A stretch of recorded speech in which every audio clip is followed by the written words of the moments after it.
नमस्कार, शाम के 7 बजने को है। देश के सबसे विश्वसनीय, सबसे लोकप्रिय और नंबर 1 शो शंखनाद में आप सभी का स्वागत है। मैं हूं आपके साथ चित्रा त्रिपाठी।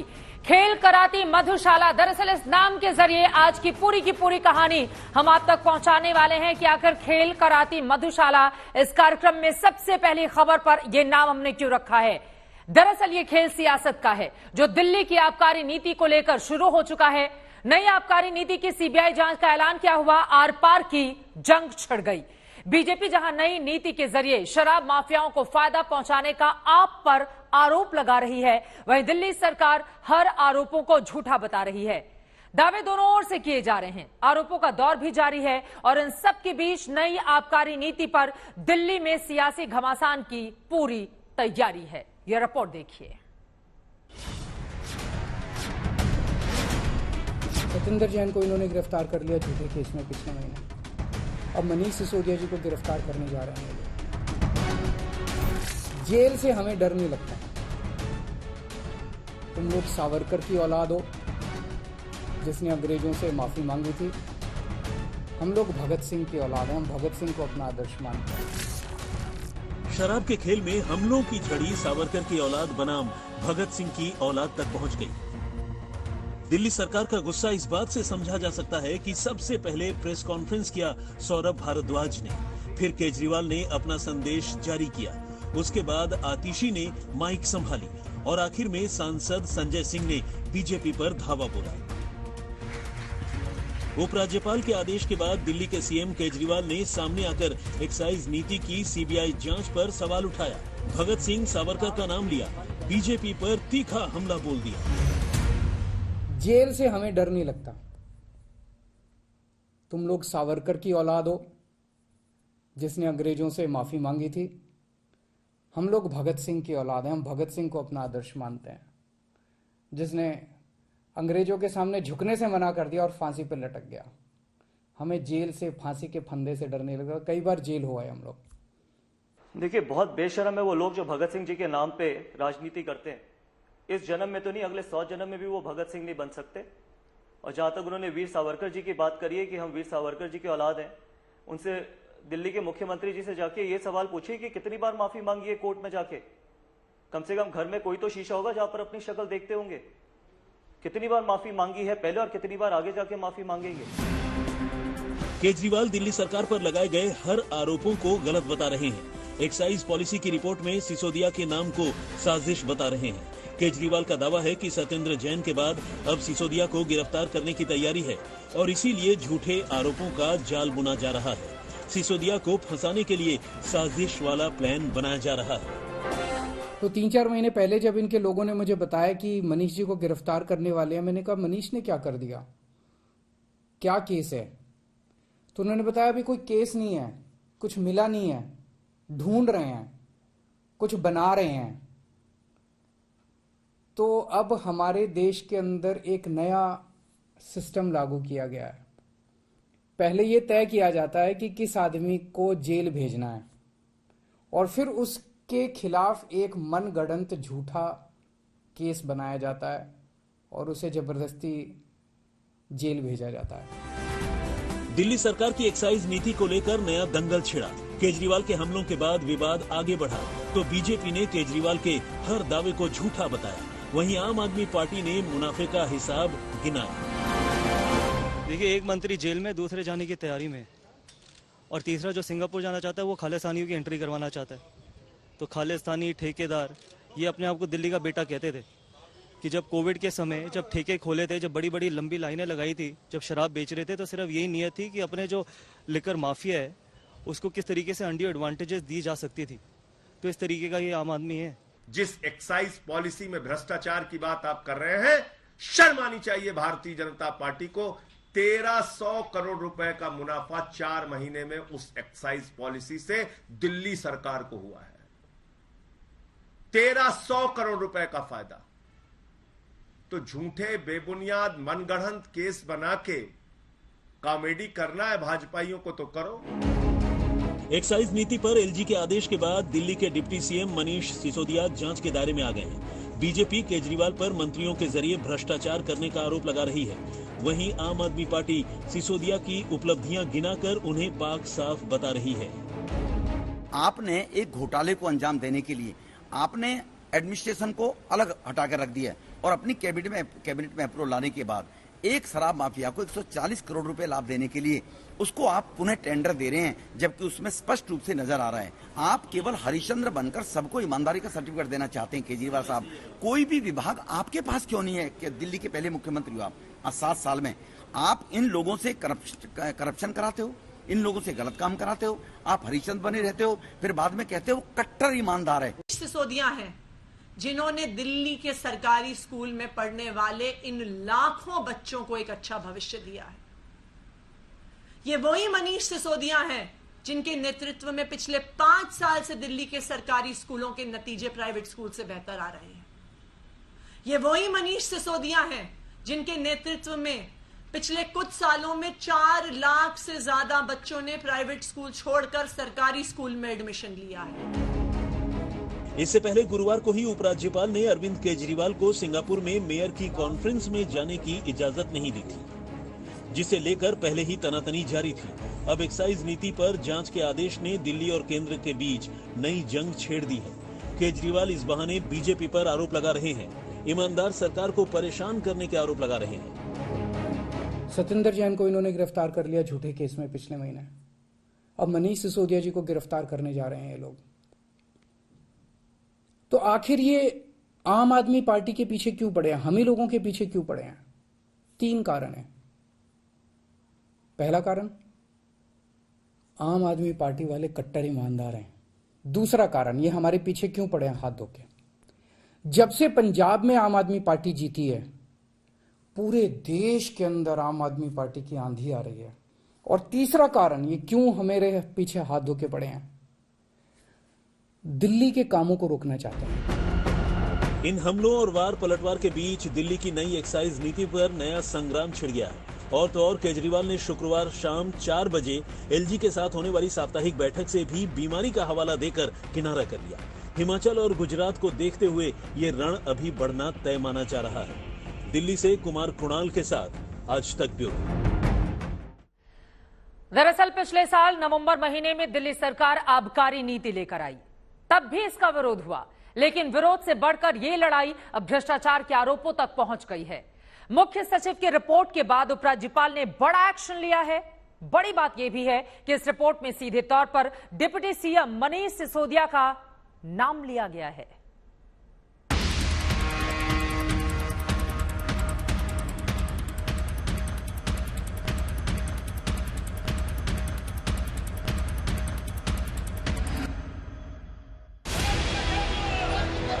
नवंबर 2021 में दिल्ली में नई आबकारी नीति लागू हुई तो जमकर विरोध हुआ।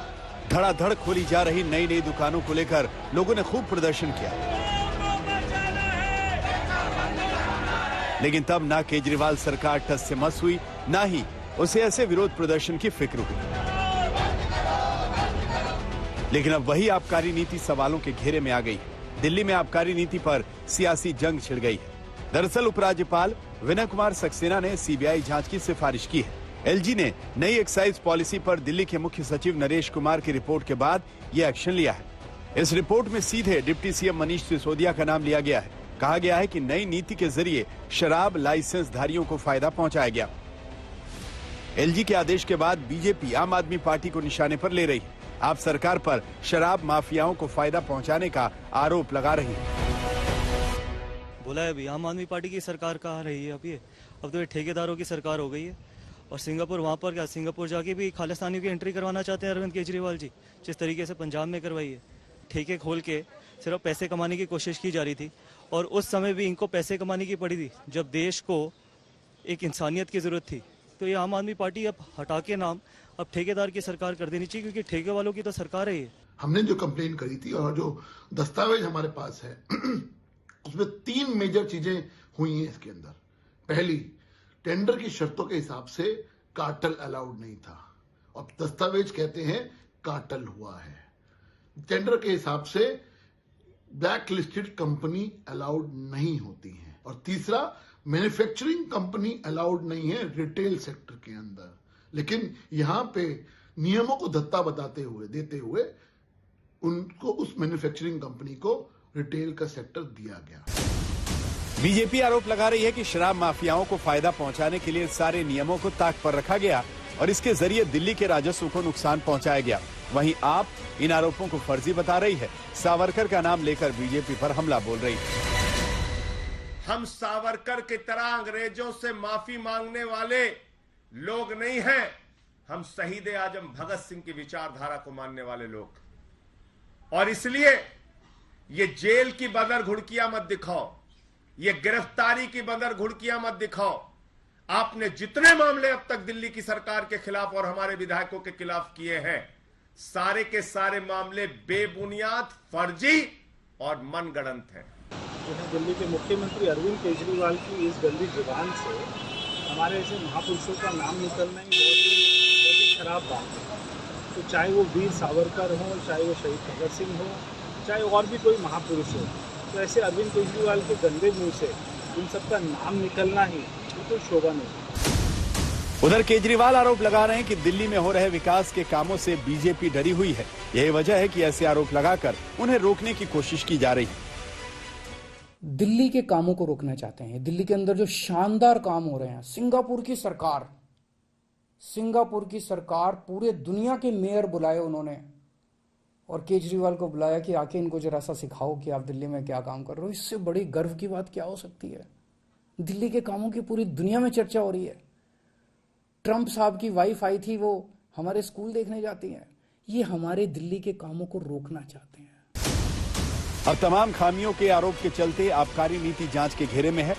अब लाइसेंस बांटने के तरीकों की जांच होगी, शराब माफियाओं को फायदा पहुंचाने के आरोपों की पड़ताल होगी और इस बहाने दिल्ली बनाम केंद्र की लड़ाई और तेज होगी। दिल्ली से कुमार कुणाल के साथ आज तक ब्यूरो। आबकारी नीति पर शुरू हुआ ये बवाल कहां पर जाकर थमेगा, इस पर रहेगी आज तक की नजर। आगे बढ़ते हुए इस वक्त की बड़ी खबर आ रही है, जल्दी से आप तक पहुंचाते हैं। पटना से ये खबर है, जहां पर फुलवारी शरीफ टेरर केस की जांच एनआईए को सौंप दी गई है। इस वक्त ये बड़ी जानकारी, पटना टेरर केस की जांच अब एनआईए करेगी। सूत्रों ने ये जानकारी दी है। गृह मंत्रालय के सूत्रों के हवाले से यह खबर है, जिसके मुताबिक अब एनआईए इस पूरे मामले को अंजाम तक पहुंचाएगी। बिहार पुलिस से इस मामले की पूरी केस डायरी एनआईए ले लेगी। सूत्रों की माने तो एनआईए इस केस के पीएफआई लिंक की भी जांच करेगी, क्योंकि दायरा लगातार बढ़ता हुआ चला जा रहा है और पीएफआई एसडीपीआई को लेकर जिस तरह की जानकारियां सामने आई हैं, यकीनन उसने बहुत सारे सवालों को जन्म दिया है। यही कारण है कि अब इस पूरे मामले की जांच एनआईए की ओर से किया जाएगा और यकीनन इस पूरे मामले में पीछे से कौन काम कर रहा है, क्या है आगे इन लोगों का एजेंडा, वो देश के सामने आना ही चाहिए। आगे बढ़ते हुए, क्या गुजरात चुनाव से पहले कांग्रेस ने मुस्लिम वोटों को साधने वाली सियासत शुरू कर दी है? यह सवाल उठ रहा है गुजरात कांग्रेस के बड़े नेताओं के बयानों से। इन बयानों पर गुजरात में सियासी संग्राम छिड़ गया है। लड़ाई यहां तक पहुंच गई है कि बजरंग दल ने कांग्रेस दफ्तर को हज हाउस का नाम दे दिया।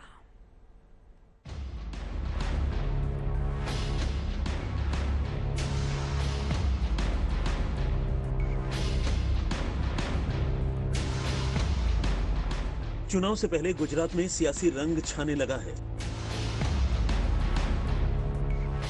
विधानसभा वाली लड़ाई में धर्म वाला रंग आने लगा है।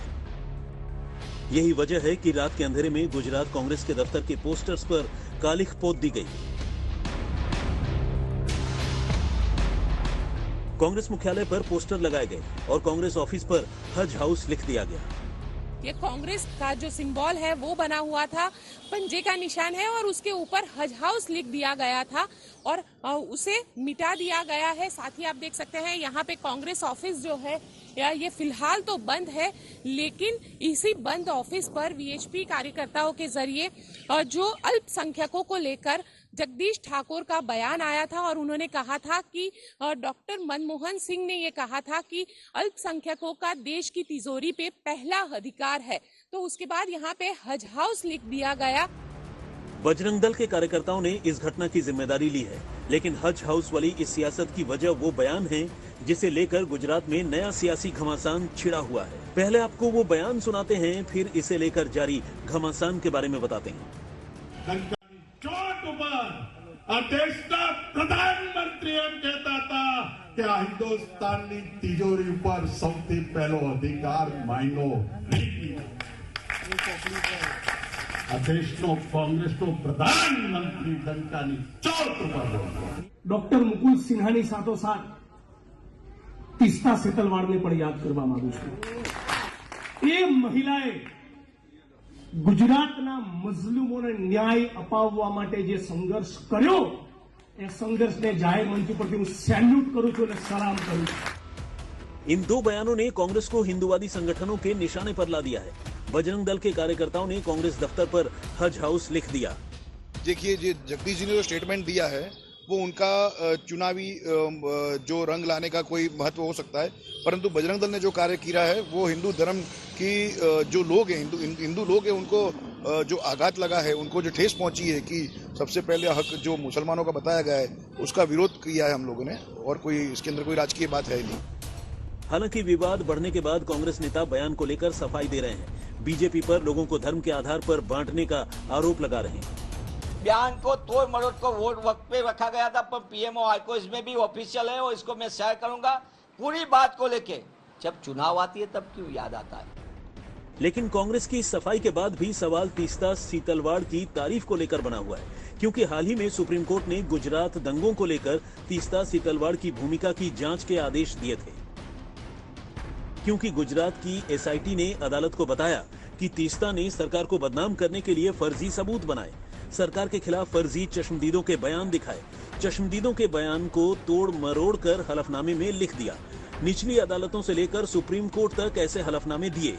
नकली दस्तावेजों के आधार पर सरकार को बदनाम किया गया. कुछ लोगों का आर्थिक लाभ किया जा रहा था, कुछ लोगों का राजनीतिक लाभ किया जा रहा था, कुछ लोग राज्यसभा चाहते थे, कुछ लोगों को पद्मश्री दिया गया. तो ये पूरा का पूरा जो साजिश है आज उसका भांडाफोड़ हुआ है, और इसलिए कांग्रेस पार्टी को बताना चाहिए कि क्या ये 4D साजिश के पीछे 2G मतलब सोनिया जी और राहुल जी तीस्ता सेतलवाड़ के जरिए नहीं थे क्या. ऐसे में सवाल उठ रहा है कि क्या कांग्रेसी नेता चुनाव से पहले गुजरात में मुस्लिम तुष्टीकरण वाला फॉर्मूला अपना रहे हैं. क्या ऐसे बयानों के जरिए मुस्लिम वोटों में अपनी पैठ बना रहे हैं. अहमदाबाद से गोपी घांघर के साथ आज तक ब्यूरो. इन सब के बीच देश में धर्म की सियासत चरम पर है. इस सियासत में नुपुर के बयान ने जो आग लगाई थी वो कम होने का नाम नहीं ले रही. अब नफरत की आग में पाकिस्तान कनेक्शन भी सामने आ रहा है. सुरक्षा बलों के पाकिस्तान से आया एक आतंकी, आपको बता दें सुरक्षा बलों को एक आतंकी मिला. नुपुर शर्मा की हत्या के इरादे से हिंदुस्तान में जिसने घुसपैठ की थी, और अब पूरे मामले की जांच लगातार जारी है.